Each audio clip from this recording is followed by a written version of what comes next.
Buen día a todos, bienvenidos a todos los alumnos de la Escuela Bíblica.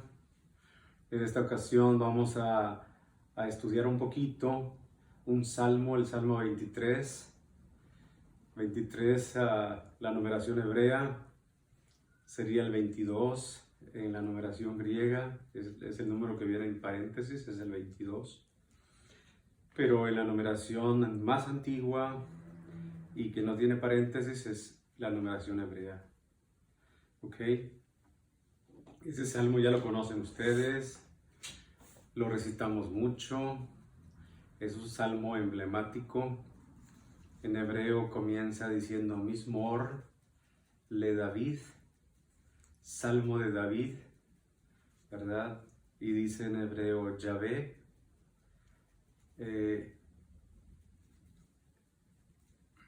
Roí, Yahvé Roí, Yahvé mi pastor, ¿verdad? Y en español pues así dice, Yahvé es mi pastor, nada me falta, en verdes praderas me hace reposar. Me conduce a fuentes tranquilas, y repara mis fuerzas, me guía por cañadas oscuras. Haciendo honor a su nombre, aunque fuese por valles tenebrosos, ningún mal temería, pues tú vienes conmigo, tu vara y tu callado me dan seguridad. Preparas ante mí una mesa a la vista de mis enemigos, perfumas mi cabeza, mi copa rebosa. Bondad y amor me acompañarán todos los días de mi vida y habitaré en la casa de Yahvé un sinfín de días. Este es el Salmo 23. Unas pequeñas explicaciones. Esta fórmula del Señor es mi pastor lo vamos a encontrar en varios salmos también, pero antes de que se escribieran en los salmos, esta forma ya viene más antes, ya viene desde tiempos del Génesis, y se empieza a hablar de la idea del pastor, ¿verdad? El primero que es pastor es Abel. El primero que es agricultor es Caín, ¿verdad? Y Dios recibe los holocaustos, bueno, pero recibe el de Caín, digo el de Abel.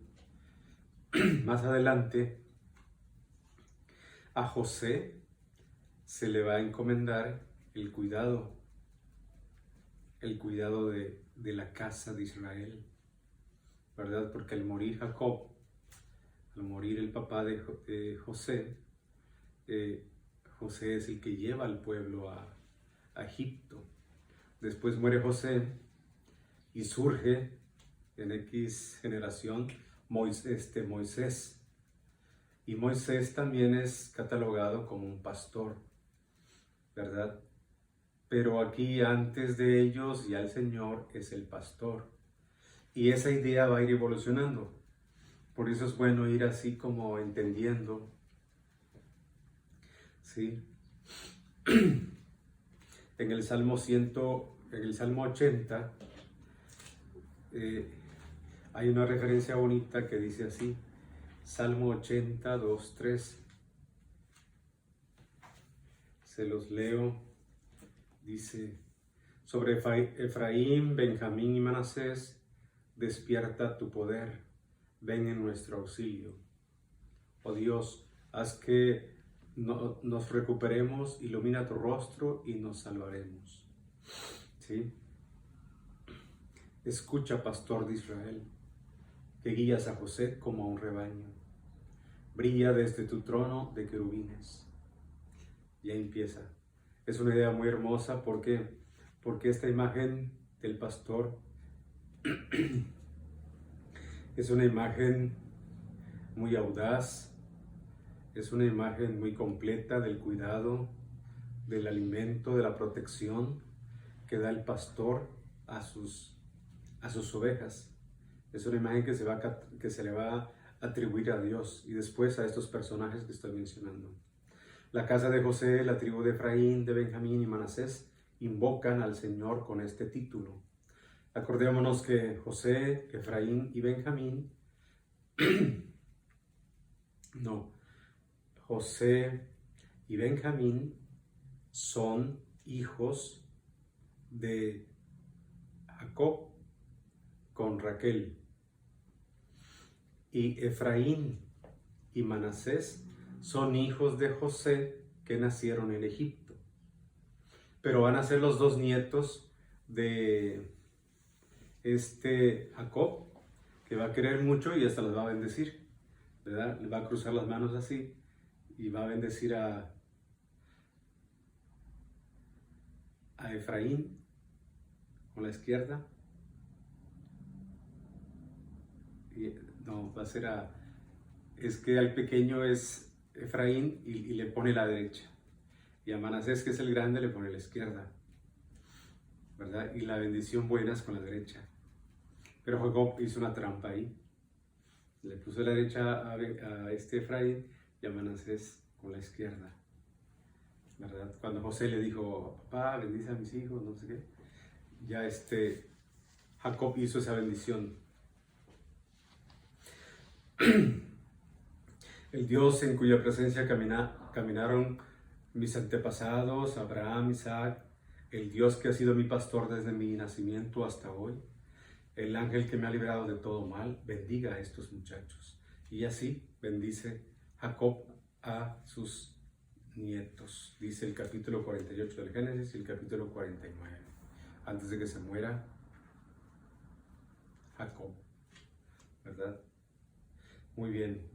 Jacob e Israel es un pastor hábil y experimentado, dice el Génesis 29 al 31. Desde el capítulo 29 hasta el capítulo 31, el Génesis describe a Jacob como un hábil pastor y experimentado. Acordémonos, Jacob, el hermano de Esaú, el que va y le lleva el caldo de lentejas al hermano, ¿verdad? El que su mamá le hace un guiso de cabrito y luego lo agarra a él y se lo lleva a su papá. Ese es el Jacob, el que huye de su hermano Esaú, porque Esaú quería vengarse, ¿verdad? Pero vean cómo a pesar de esa humanidad, de los pecados, de las faltas, él va a ser la imagen, el prototipo, así, el modelo del pastor Jacob. Pastor de Israel es la tradición de una invocación transmitida por el padre a esa parte de su descendencia que le ha dado Raquel, la mujer amada de José, ¿verdad? Benjamín y José y Benjamín son los dos hijos que Jacob va a querer más, ¿verdad? Luego Efraín y Manasés, porque son los nietos, los hijos de José, ¿sí? Luego en el Éxodo, a Moisés Dios le va a dar un bastón, un cayado, como un pastor. Ahí va a estar andando Moisés haciendo prodigios por medio del cayado que usaban los pastores. De hecho, Moisés conoce a su novia, a esta Ketura, la conoce en un pozo, ¿verdad? Con unos pastores querían ahí asaltar a las muchachas y él defiende, ¿verdad? Entonces Moisés también hace el papel de pastor. Se va enriqueciendo esa tradición, se va haciendo cada vez más grande la imagen del pastor, ¿sí? Porque Moisés va a sacar al pueblo esclavizado de Israel que vivía en Egipto y los conduce a la tierra prometida. Pero Moisés va adelante. Moisés con la vara y el poder de Dios abre el mar rojo, cruzan, llegan hasta donde tienen que llegar y ahí sigue Moisés como un pastor. Es un pastor líder, es un caudillo. Ahí va, ¿verdad? Moisés es el líder. Y dice el Salmo, sacó como un rebaño a su pueblo, lo guió como un hato por el desierto, los condujo seguros sin alarmas, mientras que el mar cubría a sus enemigos. Dice el Salmo 78 de Moisés. ¿Sí? Este Salmo 78 nos indica que se trata de la tradición de la casa de José, que se transmite a la casa de Judá, de la que es heredero David. Ahora aparece la imagen de David. David también es un personaje quizá donde más se va a aplicar la imagen del pastor. Acuérdense que cuando eligen a David como rey, el profeta Samuel va a la casa de Jesé y quiere conocer a los hijos de Jesé porque Dios lo ha mandado allá a la casa de Jesé. Ahí está el elegido como rey. Y llega el hijo mayor de Jesé y dice la Biblia, pues llegó un hombre alto, fornido, apuesto y no sé qué. Entonces el profeta piensa que es él y escucha una voz que le dice: Samuel, el hombre ve las apariencias y Dios ve el interior, así que espérate, no te apresures por las apariencias, no juzgues por lo que ves, espérate. Y ya pregunta Samuel por los demás hijos y llegaron los demás todos y faltaba uno. El que faltaba era David, era el más chaparrito, ¿verdad? Y ese era el elegido de Dios. Por eso dice el Salmo 78, que escogió a David su siervo, lo sacó de los apriscos del rebaño, de andar tras las ovejas, lo llevó a ser el pastor de su pueblo, Jacob, de Israel, su heredad. Por lo tanto, David se convierte en pastor del pueblo de Jacob, del pueblo de Israel. ¿Sí?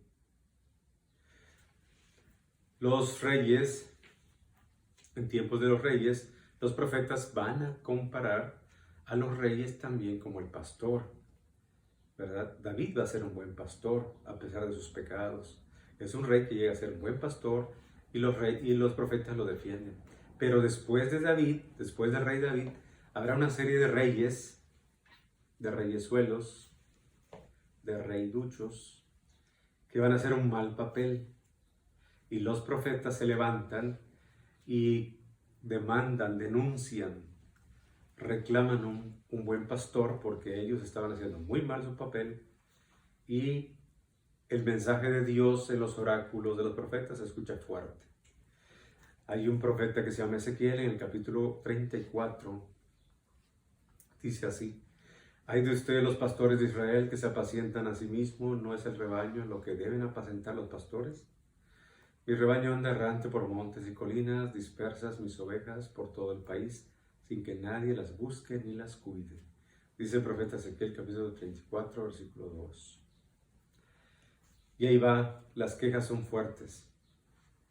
El profeta Ezequiel dice que Dios mismo buscará a sus ovejas y las apacentará. Como un pastor cuida de sus ovejas cuando están dispersas, así cuidaré yo de mis ovejas y las reuniré de todos los lugares por donde se habían dispersado en días oscuros y nubarrones. ¿Verdad? Es una queja en contra de las autoridades. Y Dios promete que Él será el pastor personal y directo de las ovejas. Por eso en el Salmo 23 se ve este anuncio. Los profetas hablan de la vuelta del desierto, de este nuevo éxodo, en donde Dios se pone frente a su pueblo para llevarlo a la tierra santa. Sí, igual el profeta Jeremías hace esta denuncia: yo mismo reuniré el resto de las ovejas de todos los países, por donde las dispersé y las traeré a sus praderas, donde crecerán y se multiplicarán. Dice el profeta Jeremías. El libro del Eclesiástico dice: la compasión del hombre se limita a su prójimo, la del Señor llega a todo viviente. Él reprende, corrige, enseña y conduce como un pastor a su rebaño. ¿Sí? Dice el libro del Eclesiástico. Ya en el Nuevo Testamento ya empezamos a ver la imagen de Jesús, ¿verdad? En la imagen de Jesús aparecen las parábolas del pastor, ¿sí? El pastor que deja las 99 ovejas y para ir a buscar a la oveja perdida. Es una imagen muy tierna de una autoridad sensible que actúa como un buen pastor, ¿verdad? Y la busca hasta que la encuentre. Cuando la encuentra, pues la abraza, la trae, la cura, etcétera, etcétera. En el Evangelio también de San Juan Jesús sale declarándose él mismo, hace una autodeclaración de que Él es el pastor. Yo soy el pastor, yo soy el buen pastor, el único pastor, ¿sí? El pastor que da la vida por las ovejas. Dice él mismo, yo conozco a mis ovejas, ellas me escuchan y me siguen, ¿sí? Yo doy la vida por mis ovejas, dice San Juan en el capítulo 10, versículo del 11 al 18, más o menos. Esa es una de las imágenes de Jesucristo. Él asume esa imagen, ese símbolo, y su vida es una actitud que representa las actitudes de buen pastor. También hay un libro que se llama el libro del Apocalipsis, allá como en el capítulo 7, donde dice así, ya nunca tendrán hambre ni sed, ni caerá sobre ellos el calor agobiante del sol. El Cordero que está en medio del trono será su pastor y los conducirá a fuentes de agua viva. Y Dios enjugará las lágrimas de sus ojos. ¿Sí? El Apocalipsis nos está diciendo que Jesucristo es el Cordero y Él va a ser ahora el pastor. Nada más que vean cómo Jesús es aquí el Cordero. ¿Por qué? Porque ya murió, lo sacrificaron como un Cordero, ya resucitó y Él seguirá siendo el pastor. En Apocalipsis 7 del 16 al 17. Entonces, en la Biblia hay una larga lista, hay una evolución de esta historia sobre el buen pastor y se puede actualizar. En estos salmos se actualiza, en ese Salmo 23 se ve cómo Dios es un buen pastor, ¿sí? Esta es una oración muy hermosa, de las más conocidas por todos, el Salmo 23, ¿sí? Hay una cadena de testigos, de hermanos, hermanas en toda la historia, santos, no santos, católicos, no católicos, que conocen este salmo y constantemente se reza. Y hay muchos estudios, ¿verdad? Aquí yo nomás estoy mencionando puros textos bíblicos. Pero si ustedes ven otros libros, otras novelas, se habla mucho del pastor. ¿Por qué? Porque en Medio Oriente es allá, Israel, Arabia, Babilonia, todos esos lugares, se tiene la imagen de una autoridad como si fuese un pastor. ¿Y qué tipo de autoridad es? O sea, ¿qué tipo de pastor ha sido? ¿Bueno o malo? ¿Un buen líder o un mal líder? Entonces ahí surge esa idea, viene de Oriente. De Oriente vienen muchas ideas hermosas que a veces nosotros desconocemos. Muchas cosas que se han inventado allí en Medio Oriente, en Asia, y que lo han traído a Europa, a Occidente, y luego que han venido aquí a América, ¿verdad? Porque ahí son países muy antiguos, ¿sí? Entonces, de ahí surge esta idea de el buen pastor, ¿sí? Pastor de Israel. Hay una clave de interpretación que vale para todos los salmos. Es la experiencia de un hombre singular y luego de un pueblo, ¿sí? O sea, los hombres singulares como David, como Jacob, como Moisés, y luego ya el pueblo se vuelve el rebaño y Dios es el dueño de ese rebaño, ¿sí? Acordémonos también que cuando Jesús ya resucitó, allá en el Evangelio de Juan, en el capítulo 21, le dice Jesús a Pedro, Pedro, ¿me amas? Le dice Pedro, sí, Señor, tú sabes que te quiero. Le dice Jesús a Pedro, apacienta mi rebaño, ¿verdad? O sea, Jesús le está diciendo a Pedro, es mi rebaño, yo soy el pastor. Tú vas a apacentarlos, o sea, vas a cuidarlos, yo te delego, vas a tener esa función, pero tú no eres el pastor. Digo, vas a hacer la función de pastor, pero no eres el dueño. Porque yo soy el dueño, le dice Jesús. Segunda vez, Pedro, ¿me amas? Sí, Señor, tú sabes que te quiero. Bueno, cuida mis ovejas, ¿verdad? O sea, el amor a Jesucristo se manifiesta con el cuidado del rebaño. El pastor cuida bien al rebaño, los alimenta, les da agua, los protege del mal, los instruye, los quiere, los cura, etcétera, etcétera. Entonces es un buen pastor. Ama a Jesús, ¿verdad? ¿Por qué? Porque del trato que le está dando a la gente. Por lo tanto, toda persona que quiera hacer personalmente la experiencia del encuentro con Dios puede y debe ponerse en sintonía con las experiencias bíblicas de los salmos. Ahí se aprende a vivir, a rezar en resonancia mucho mejor que en otras formas. ¿Quieres tener una vida más espiritual? Es bueno la vida de los santos, sus escritos, etcétera, son muy buenos, pero el mejor es la Sagrada Escritura, son los salmos. Esto el Papa lo ha dicho, los papas lo repiten. ¿Quieren tener una vida espiritual de mayor nivel? Conozcan la palabra de Dios. La palabra de Dios es la primera fuente inspiradora de la vida espiritual del creyente, del cristiano.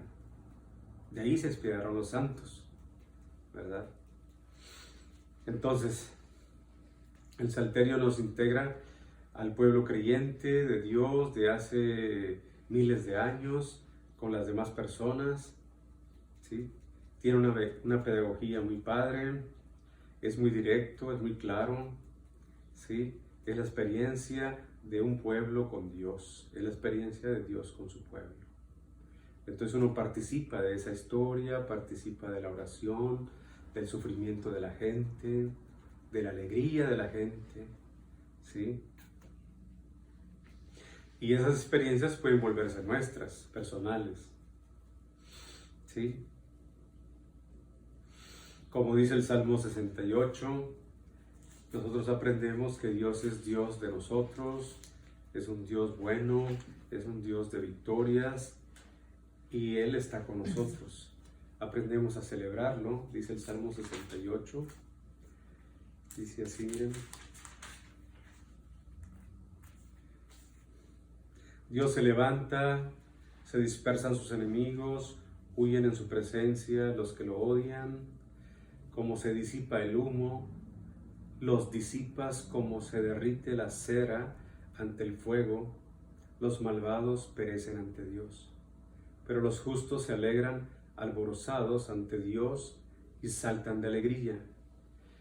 Cantad al Señor, tañed en su honor, abrid paso al que cabalga en las nubes. Su nombre es Yahvé, exultad ante él, etc. ¿Sí? Son oraciones muy bonitas. Dios siempre va a triunfar, tarde o temprano. El mal no puede tener la última palabra, ¿verdad? La salud es la que triunfa, no la enfermedad. La alegría es la que gana, Jesús lo demuestra. Los salmos no lo están diciendo, ¿sí? Así dice el Salmo 23, ¿verdad? El Señor es mi pastor y nada nos faltará, ¿sí? Por eso, ¿en quién vamos a poner la confianza? Pues en el Señor. Él es nuestro pastor. No podemos poner confianza en ningún hombre. El Salmo 8 dice, maldito el hombre que confía en el hombre y pone en él su confianza. Por eso el Salmo 23 no recuerda, el Señor es mi pastor. Son palabras que vienen de los patriarcas de Israel, por la experiencia que han tenido, ¿sí? Y lo podemos repetir todos, porque es para todos. Yo qué nombre le quisiera poner a Dios, ¿con qué lo puedo comparar? El Salmo lo compara con un pastor. Yo cómo puedo comparar a Dios cuando rezo con Él, cuando oro con Él, cuando le pido, le suplico o le agradezco. ¿Cómo puedo llamarle a Dios? Jesucristo le llama a papi, papito, abba, ¿verdad? El Salmo dice que es pastor, pero yo ¿cómo le puedo llamar? ¿Sí? Por lo tanto, los salmos nos garantizan que estas oraciones vienen de la vida de los personajes sufrientes, de los personajes alegres, que sabían rezar, orar, cantar, ¿verdad? Suplicar. Todos estos salmos han sido rumiados, experimentados, rezados, rezados, cantados, etcétera, etcétera.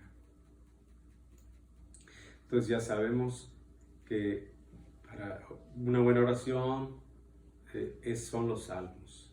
En las misas, salmos. En los rosarios, salmos. A veces uno ni cuenta se da y está diciendo salmos. El Ave María es como un salmo. Ave María, gracia plena, Dominus tecum, ¿verdad? En todas las lenguas están escritos. El Dum Dimitis. Ahora, Señor, puedes dejar a tus siervos en paz, porque nosotros hemos visto a tu Salvador, etc.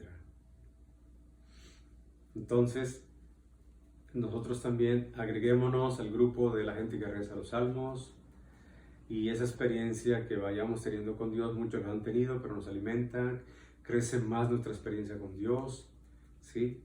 Hay que hablar con Él, con el lenguaje que utilizamos, ¿verdad? Con la fe que tenemos, con las necesidades que tenemos, así que, pues, recemos con el Salmo 23.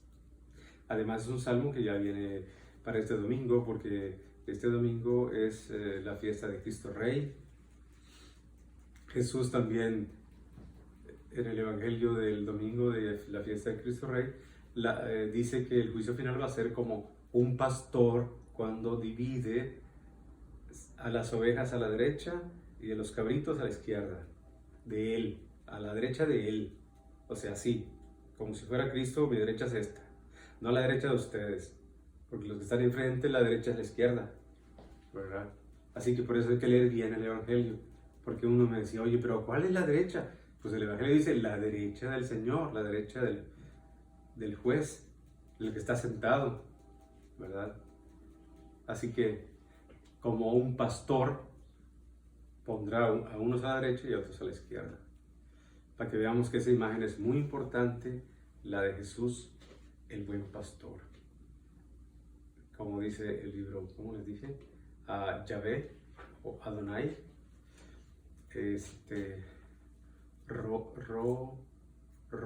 Roeni. Bueno, luego se lo escribo bien, ¿verdad? Entonces, este es el Mismor de David. Es un salmo que dicen que escribió David. ¿Ok? Así que bueno, espero que hayan entendido este salmo. Es para orar, para rezar. Estas nomás fueron unas ideas. Hay muchas cosas más que podemos decir, pero lo más bonito es leerlo y meditarlo. Ojalá que lo lean los que están leyendo, porque hay unos que no leen, pero los que leen, leanlo con gusto, ¿verdad? Y nos veremos para las preguntas. Que tengan un buen día, que les vaya muy bien. Bye.